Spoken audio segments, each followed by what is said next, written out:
नमस्कार, सत श्री अकाल, आदाब, गुड मॉर्निंग। ये है stories from the heart podcast, एक ऐसा मंच जहां ऐसी कहानियां मिलती हैं जो दिल से निकलती हैं और सीधे दिल पर दस्तक देती हैं। तो चलिए मेरे साथ कहानी के उस सफर में जो सच्चाई से रूबरू कराती हैं, छुप छुप कर आंखों से आंसू बहाती हैं, जो कभी इश्क में चुन्नी का छोर मुंह में दबा लेती हैं, जो कहती कुछ और है पर हर किसी की जिंदगी से जुड़ जाती हैं। एक पल में हंसाती तो दूसरे पल में रुला देती हैं, एक साथ कई जिंदगी जीने का मजा देती हैं। तो ऐसी कहानियों के लिए सुनिए मेरी लिखी कहानी, मेरी ही जुबानी, कहानी संख्या 22। और आज की कहानी का नाम है रिश्तों का अंतर्द्वंद।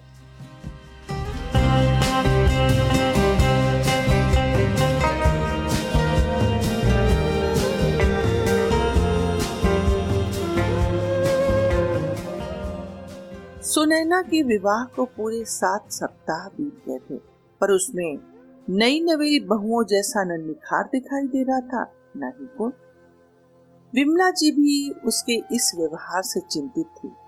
कई बार बातों बातों में पूछ चुकी थी कि क्या बात है बेटा, क्या मानव से कुछ कहा सुनी हो गई है? नहीं माँ जी, ये कुछ नहीं कहते। विमला जी को पता था कि उनका बेटा बड़ा ही शरीफ है, कभी किसी ने उसकी शिकायत नहीं की तो फिर बहू ही क्यों करेगी। मजाल है कि कभी ऊंची आवाज में किसी से बात भी करे।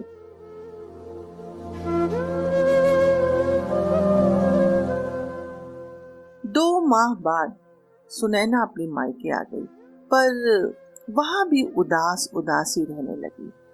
माँ ने ध्यान दिया कि जब कभी मानव का फोन आता है, बड़ी अनमनी सी हाँ हूँ में छोटी सी ही बात हो जाती। एक दिन माँ ने सवालों की झड़ी लगा दी। बेटा, तेरे ससुराल में सब ठीक है ना? तू मानव को फोन क्यों नहीं करती? हर समय उदास उदास से क्यों रहती? क्या मानव लड़ाई झगड़ा करते हैं?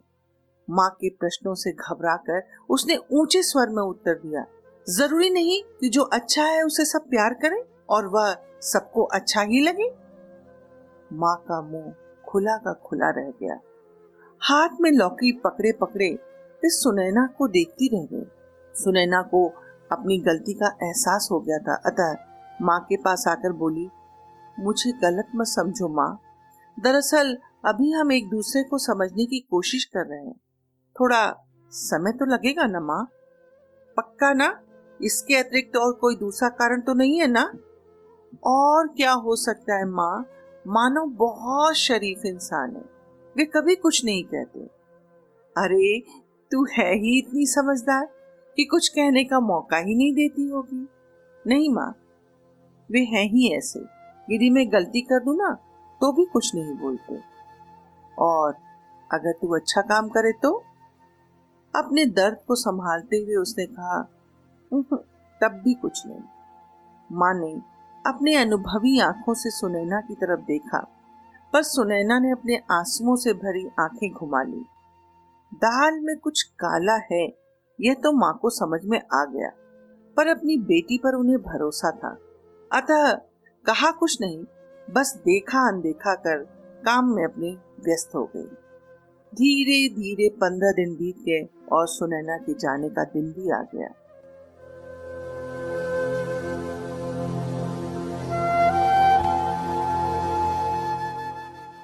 एक दिन मानव के ऑफिस जाने के बाद वह किताब पढ़ रही थी, तभी माताजी ने आकर कहा, अरे बेटा, वो बगल वाले घर में ना मेरी सहेली सपना रहती है, उनका बेटा आया है, तुमसे मिलना चाहता है, आओ आओ मिल लो। उसने बड़े हैरत से माताजी की तरफ देखा और पूछा, क्यों भला? मुझसे क्यों मिलना चाहता है? मैं मिलके क्या करूंगी? अरे छोटा है, जब तुम आई थी तब 12वीं कक्षा का इम्तिहान दे रहा था, अब आया है मिलने, आकर मिल लो। ठीक है माँ, आप चलिए, मैं आ रही। सुनैना झिझकते झिझकते कमरे में आई, पर छोटे से बालक को देखकर निश्चिंत हो गई। उसे देखते ही शशांक खड़ा होकर बोला, कितनी सुंदर है आप, सारे लोग आपकी तारीफ कर रहे थे। मैं तो परीक्षा में व्यस्त होने के कारण आपको देख ही नहीं पाया। भैया तो आप पर लट्टू हो गए होंगे। अचानक उसे लगा कि अपना परिचय तो उसने दिया ही नहीं, इसलिए बोला, मैं शशांक शशांक पलक। बड़ा अच्छा नाम है तुम्हारा। आपका भी नाम तो कितना अच्छा है। अच्छा, तो तुम्हें मेरा नाम पता है? और नहीं तो क्या, आपने जो साड़ी पहनी है ना, ये आप पर बहुत खिल रही है। आप हमेशा नीला रंग पहना कीजिएगा। थोड़ी देर रहकर शशांक तो चला गया, पर सुनैना के आहत मन को और आहत कर गया। वह सोचने लगी, क्यों मानो कभी उसके रूप की प्रशंसा नहीं करती?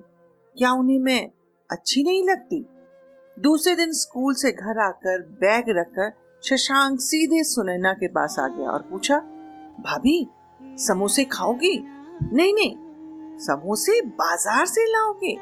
मैं बाजार के समोसे नहीं खाती। यदि तुम्हें समोसे खाने हो तो मुझे बता दिया करना, मैं घर पर बना दूंगी। आप समोसे बनाकर क्यों परेशान होंगी? मैं अभी पास की दुकान से गर्मा गर्म समोसे लाता हूँ। यह कहकर वो भागा और पलक झपकते ही समोसे लेकर आ गया और बोला, भाभी जल्दी से प्लेट ले आइए, वरना समोसे ठंडे हो जाएंगे। थोड़ी देर के लिए सही सुनैना का दिल अपने ससुराल में लगने लगा। अब उसे शशांक का इंतजार रहने लगा। कई बार वह अपने आप से प्रश्न करती कि आखिर मैं मानव का इंतजार इतनी बेचैनी से क्यों नहीं करती? क्या मुझे मानव अच्छे नहीं लगते? पर जवाब में हमेशा खामोशी ही मिलती। एक बार की बात है, वह मानव के साथ रात का खाना खाने बाहर गई क्या थी, बल्कि माताजी ने भेजा था। पूरे रास्ते मानव चुप रहे या फोन पर ऑफिस के लोगों से बातें करते रहे, जबकि शशांक के साथ जाने का अनुभव अनोखा व मनोरंजक होता था। जैसे ही सुनैना शशांक की बाइक पर बैठती, उसी समय से उसकी कमेंट्री शुरू हो जाती थी। जैसे, ये देखो, ये वही पेड़ है जिस पर झूला झूलते थे। पैसे कम होने के कारण चौबे जी की छोले कुलचे खाकर हम दुनिया के सबसे अमीर आदमी बन जाया करते थे। और ये जो पावर हाउस है ना, इसकी दीवार पर चढ़कर छलांग लगाया करते थे। सुनैना को ऐसा लगा जैसे वह शशांक के बचपन को अपनी आंखों से देख रही है। अब तो जब देखो तब, जैसे ही समय मिलता, इस बात की चिंता किए बिना कि समाज उसके बारे में क्या कह रहा है, वे दोनों निकल पड़ते ही सैर सपाटे के लिए और घंटों बाद लौटते। समय के साथ साथ शशांक और सुनैना के संबंधों में प्रगाढ़ता और बढ़ती गई। 5 वर्ष बीत गए। शशांक इंजीनियरिंग करके एमटेक की तैयारी करने लगा। दिन रात पढ़ाई के बीच भी वह कभी सुनैना के हित की चिंता करना नहीं भूलता। विमला जी को दोनों के संबंध खटकने लगे, पर इन सब से बेपरवाह सुनैना शशांक के साथ बहुत खुश थी। कई बार वो स्वयं से प्रश्न करती कि शशांक आखिर मुझे देता क्या है, सिवा मेरे मन को समझने। मानो तो आज तक नहीं जानते होंगे कि कौन सा रंग मुझे पसंद है, कहाँ मैं जाना चाहती हूँ। वहीं मेरी हर पसंद नापसंद का शशांक कितना ख्याल रखता है। एक दिन शशांक ने आकर सुनैना से कहा, भाभी आपको पता है, मेरे घर वाले मेरे लिए लड़की ढूंढ रहे हैं, पर एक बात बता दो, यदि मेरी पत्नी आप जैसी नहीं हुई तो मैं विवाह नहीं करूंगा, और हाँ, यदि माँ ने जबरदस्ती विवाह कर भी दिया तो मैं छोड़ दूंगा। शशांक की ऐसी प्यार भरी बातें सुनकर कई बार उसे अपने ऊपर गुमान होने लगता था।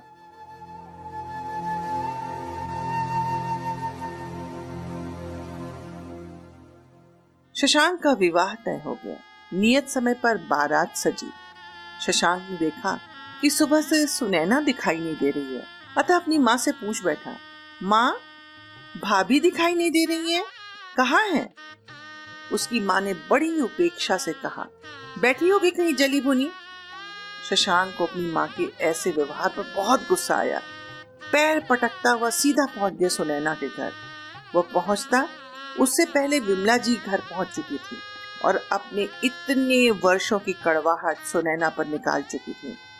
सुनैना अपने कमरे में बिस्तर पर पड़ी औंधी लेटी हुई आंसू बहाते हुए सोच रही थी कि क्या हर रिश्ते को नाम देना जरूरी है? क्या दो अलग अलग उम्र व लिंग के लोग मित्र नहीं हो सकते? क्या दुनिया हमेशा स्त्री पुरुष की मित्रता को अपने अपने अनुसार परिभाषित करती रहेगी? मैं क्या करूं? किसके पास अपना दुख लेकर जाऊं? चाह कर भी मैं आज तक मानव से प्यार नहीं कर पाई। क्या इसमें मेरा दोष है? क्या मेरा अस्तित्व मात्र अपने पति को रिझाना है? सुनैना अपने अंतर्द्वंद में उलझी थी कि अचानक अपने सामने शशांक को पाकर घबरा गई।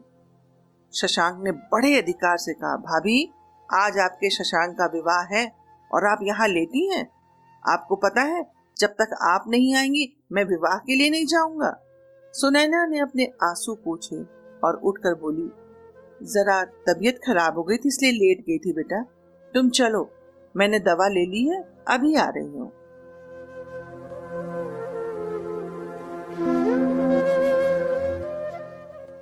शशांक चला गया। सुनैना ने मुंह धोया, आंखों में काजल लगाया, बिंदी लगाई, साड़ी बदलकर चल दी। न जाने क्यों बड़े डरे मन से सभी कार्यक्रम में भाग लिया। पूरे समय अपने मन को टटोलती रही कि क्या अन्य लोगों की तरह वह भी खुश है। जवाब में आशाजनक उत्तर नहीं मिला। क्या मेरा शशांक विवाह के पश्चात भी मेरा रहेगा? क्या तब भी मेरे पास आकर मेरे रूप की प्रशंसा करेगा? मेरे पसंद नापसंद का ख्याल करेगा?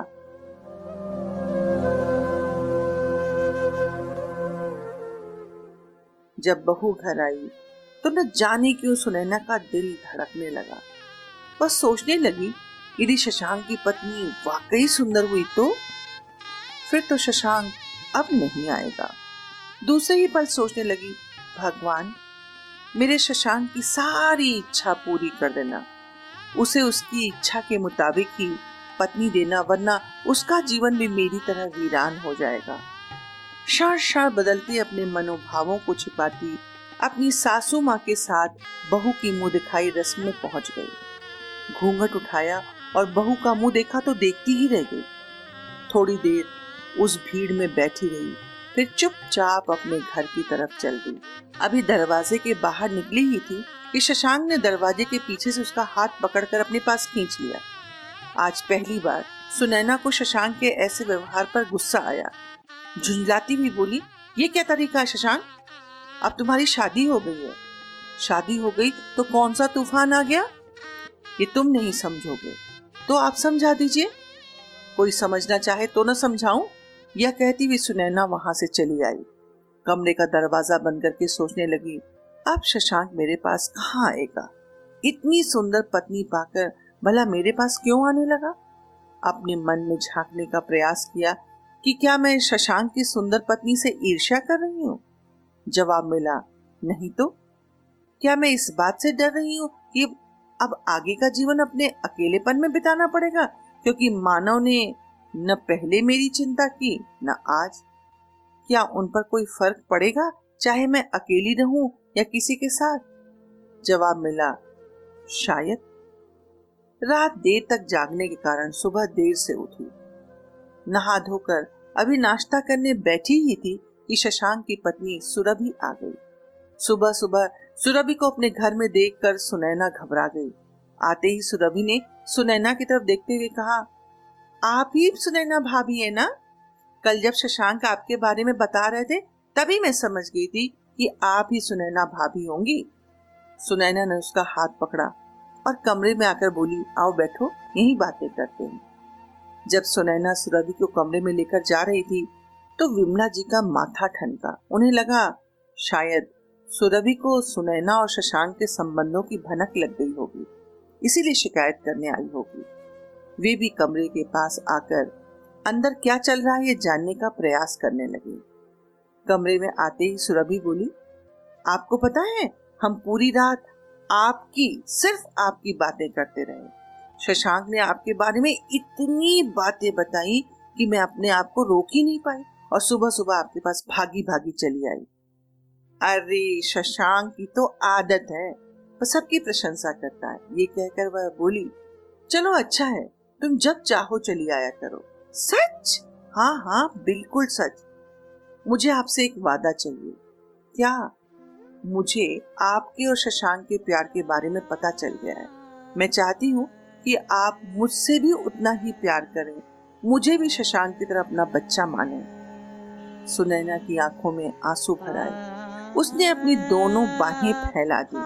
सुरभि उसमें छिप गई। उसे गले लगाकर सुनैना सोचने लगी, आज मैं एक नहीं 2-2 बच्चों की मां बन गई। समाज मेरे मातृत्व को समझे या न समझे, पर मैं पूर्ण रूप से संपूर्ण हो गई। विमला जी की आंखों पर पड़ा पर्दा हट गया। अपने कमरे में आकर वे प्रायश्चित करने लगी। अज्ञानता के कारण इतने पवित्र रिश्ते पर इतने दिनों तक शक करती रही। आज उन्हें इस बात का एहसास हो गया कि रिश्ता पति पत्नी, माँ बेटा, पिता पुत्री तथा भाई बहन के रिश्ते से अलग ऐसा पवित्र भी हो सकता है जो आत्मा तक को सहला दे। धन्यवाद।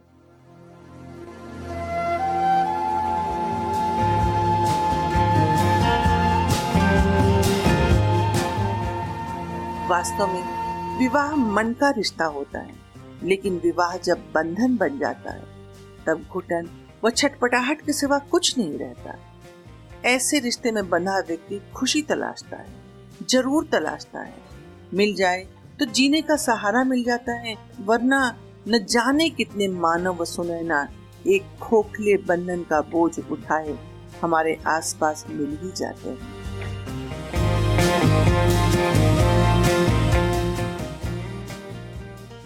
अगर आप सबको मेरी कहानी पसंद आई हो तो अपने मित्रों के साथ साझा कीजिए, और न पसंद आए तो खुले मन से shraddha.pdy@gmail.com पर अपनी टिप्पणी भेजिए।